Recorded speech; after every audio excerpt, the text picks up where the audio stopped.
Pasyal tayo dito sa Christmas tree farm. Ito yung mga Christmas tree dito. Aray, masyado akong mababa, hindi ko makita. Pag Pasko dito, presko talaga yung gamit nila na Christmas tree. Tapos, ang bango-bango ay, ako makapakampuyente ako dito. Ayan, ang laki-laki ng farm. Ay, nag-harvest na sila, oh. Ayan yung mga Christmas tree na kahoy. Ang bango-bango pag December na kasi tunay talaga na kahoy. Teka lang excuse me. Yan. Buhay na buhay. Laki ng farm, oh. Tapos, yan. Tapos may nakapresyo na yan. Ready na yan siya, Tapos karamihan December 1, nagbibili ang mga tao ng Christmas tree dito. Tapos saka na sila para buhay na buhay. Tapos sa loob ng bahay ang bango-bango. Yan, ang laki ng farm nila, oh. Sa akin plastic. Pero nagbibili din ako pag 2 weeks na magpasko. Bibili ako ng presko para mabango sa loob ng bahay. Maliit lang. Yan. Ganda-ganda tingnan, oh. Ang mga pure na Christmas tree. Tapos pagdating doon sa Pinas, may nagbebenta din doon. Dito yun karamihan galing yung mga Christmas tree. Tapos pagdating sa Pinas, ang mahal-mahal. Tapos minsan isang linggo lang, na yung dahon, green.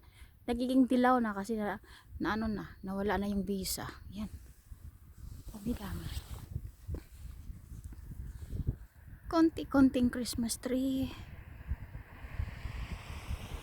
Yan. 5 years din sila bago makaharvest nito, eh. Yan. Ang bango-bango. Amoy Pasko na dito sa farm nila.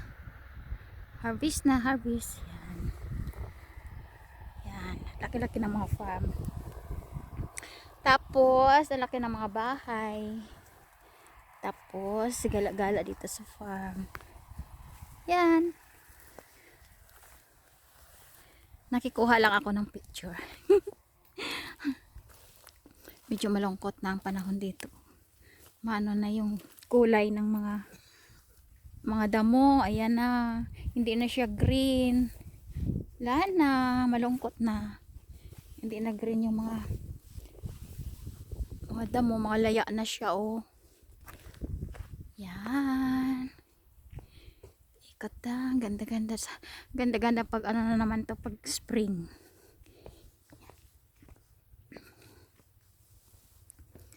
Yan, daming Christmas tree. Nakakainggit pa.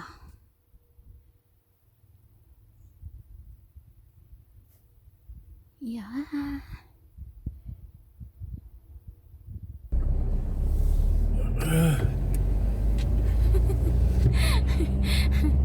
Ayan, pangit na ang view. Wala nang kabuhay-buhay ang mga dahon. Konti na lang sila. May konti pang maganda pero hindi na masyado. Konti na lang. Yan.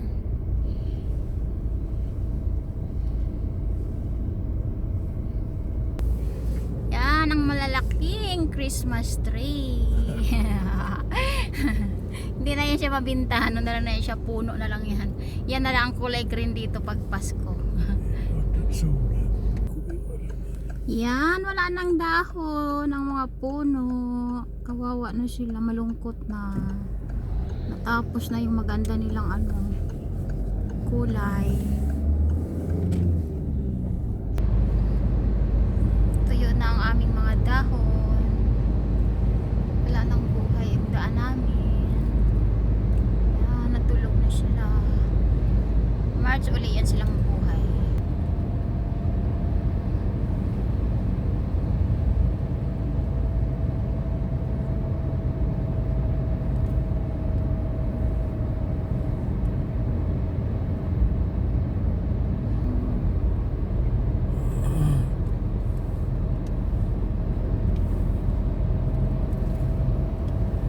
Bilis ang bilis magpatakbo.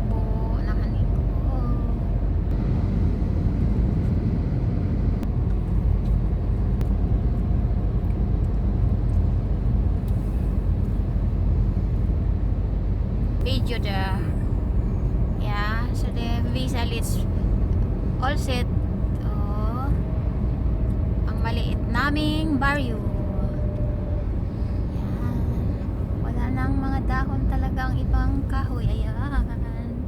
Tulog na sila, tulog na lamigan na.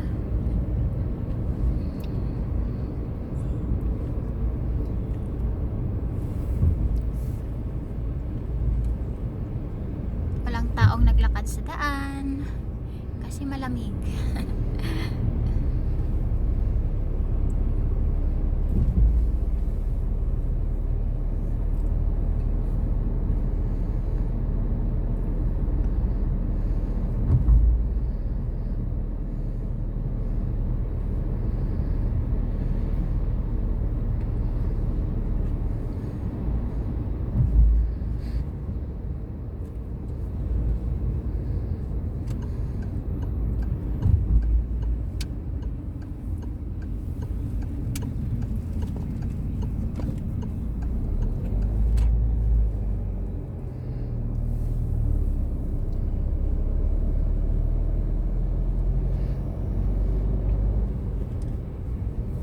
Malaki yung bahay pero isang tao lang nakatira dyan, mga ano pa, may edad. Kasi konti lang anak nila dito. Isang pamilya, isang anak, dalawa, yung iba wala talaga. Walang mga anak sila. Nasobrahan sa pagdisiplina.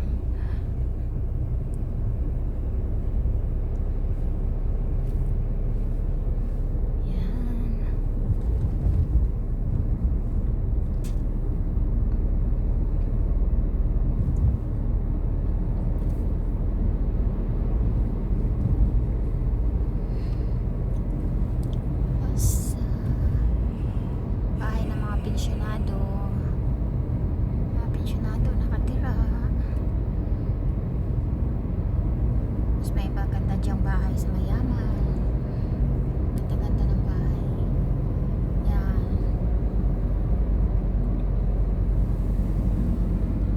Laki-laki.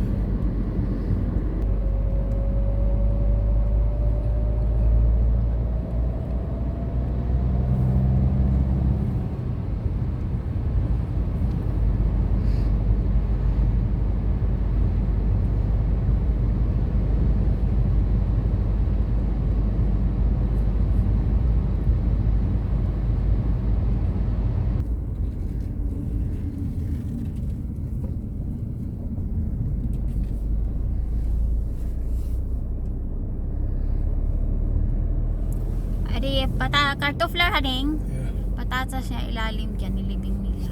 Tinakpan para ibenta. stoelen. Ka-harvest lang yan. Yan. Tapos mga carrots, ilagay mo na nila dyan sa tabi, tapos takpan para hindi maano sa lamig. Sobrang lamig. Kasi hindi pa pwede mabenta nila agad. Kaka-harvest pa lang.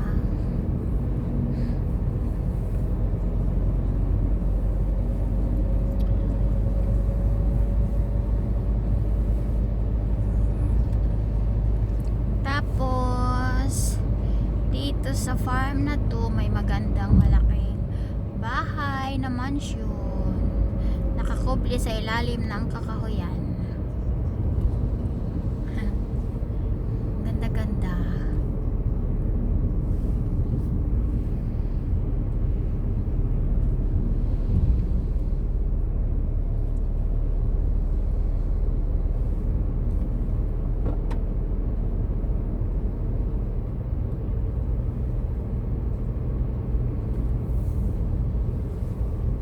Laki ng mga farm.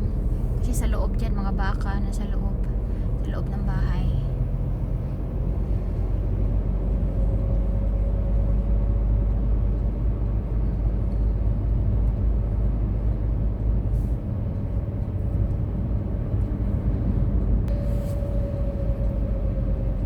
Nagbisikleta.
ko.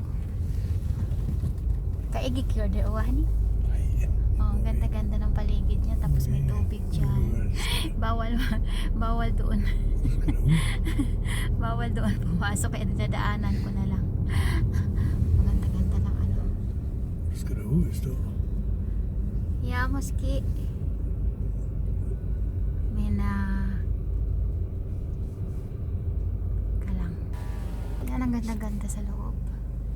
Bawal pumasok. Ayan sa ilalim ng kakahuyan yan makita na ngayon kasi ano konti na lang ang dahon.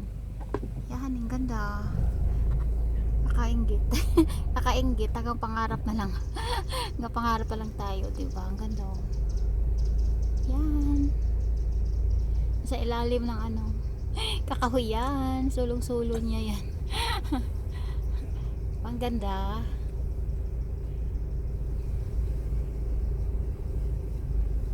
Yeah. Oh, puno ng dahon. Kasi mga matanda na yung may-ari dyan. Oy, Sofia Haning, oh. Galing, ganda-ganda. Kakatuwa. Tapos, Haning, before di har vandre, Haning? Gammal där för 20 år. Yan, tapos may mga tubig dyan sa Skring paligid kommer dyan. ur dem. Kaya para walang makatawid daw dyan kung magnanakaw. Malalim dyan. Kaya walang makatawid na magnanakaw. Kaya anong mga castle dito. Ska du slä... Yeah, di okay, Haning, di okay. Back here. Yeah, di okay. Tapos may tubig. Ayan. Oh, ganda-ganda. Oh, ayan. May tubig. Yan. Yeah, yeah, stop, let's. Yan, ang ganda, di ba? Oh, tapos may tubig. Kasi daw kung may tubig, walang makapasok na magnanakaw. Kasi malalim. Kaya yan ang style dito sa mga castle. May mga tubig na sa paligid ng bahay nila. Ganyan. Yan, ganda-ganda doon. Oh. Baka pwede makakuha ng video doon. O, diba? Sa ilalim ng kahoyan. Kung nature lover kayo, dito kayo tumira. Ang ganda, oh. Oh. Yan, nakakatuwa.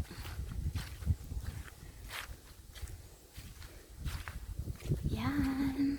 Sa ilalim ng punong kahoy, may malaking mansion. Ganda-ganda.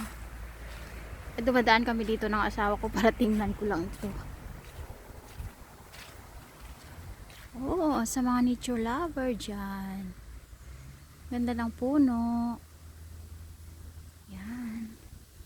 Naku, baka mamaya pagalitan ako dito. Yan, ang ganda-ganda doon sa loob. Oh. Dito na lang ako, baka pagalitan ako. Yan, sure. Kung sa inyo konti. Nasa gitna ng gubat sila nakatira. Ganda. Eh, baka pagalitan na ako, uuwi na ako. O, diba? Nakakatuwa. Ang saya-saya. Saya sa mata, nabusog na yung mata ko sa gandang tanawin. Ganda ng tanawin sa ano nila. Sa bahay. May konting dilaw pa na dahon. Yes. Ganda ng kahoy.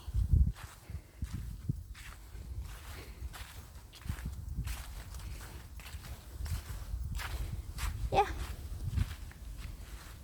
Yan ang may share kong konti. Maraming salamat.